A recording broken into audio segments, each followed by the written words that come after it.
Yo, what it do guys, and welcome to a quick guide on stone cutting and faceting.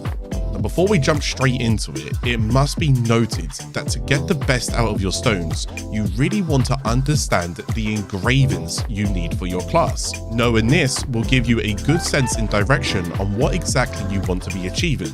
I have made a guide on engravings, so feel free to check that video out first if you prefer to. If not, don't worry about the system as it's not too hard to figure out. To begin, you'll be wanting to have an unranked faceted stone. You can tell a stone is unranked because underneath the random engraving effects, there won't be any plus numbers. As you can see by comparing an unranked stone next to a faceted stone, you can see the difference between them. Within all major cities, search for the NPC named Ability Stonecutter. Now you can open up your map and just type in the NPC's name here to see which icon is flashing. So let's just head straight over to them. Speaking to the trader will open up a fresh new interface where you can select and choose which unranked stones you will want to now facet on the left hand side. Any stones that have already been ranked will not show up here. But now let's select a stone. As we do, you'll be presented with a little hammer icons next to each ability and a row of empty nodes that you will slowly be filling up as you continue to attempt hammering into it. Your success rate will always start at 75%. This is the highest that it can go, so although the odds are in your favor, you're never truly settled for getting a guarantee. With each press of the hammer icon, you are attempting to roll a chance to gain a node point within this ability. Node points will help you reach higher levels within that engraving. So the idea is you want to get as many nodes as you possibly can within the ability or abilities that you ideally want.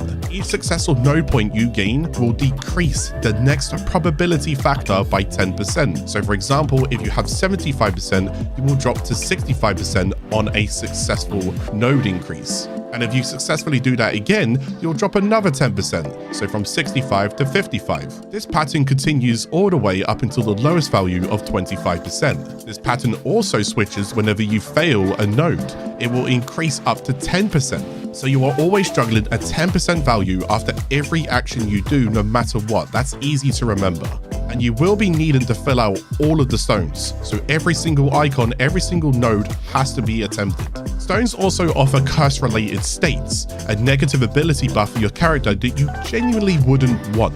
Some are attack speeds, some are movement speeds, and some are even defense decreases. So with this in mind, you may have already noticed that we are trying to juggle the best possible outcome for the nodes that we want versus the nodes we ideally do not want. Again, end of the day, it's all RNG anyways, but for the sake of this video, I'm going to give you a general direction on what to do. A rule of thumb I have been applying to my stones is anytime I'm between 75 and 65%, I will roll for the main ability that I need. If I happen to drop below to 55% on those successes, I will now roll into the second ability I would want.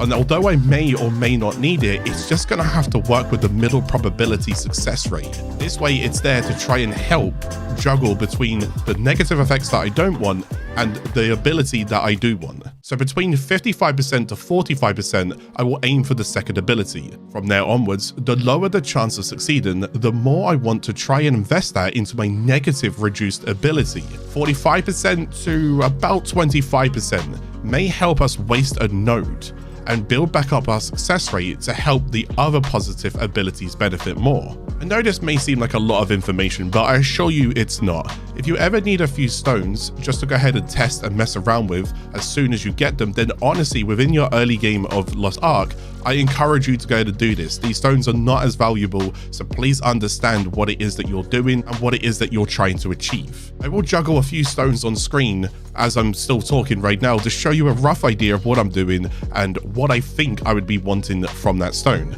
This way you can see a rough pattern I am taking.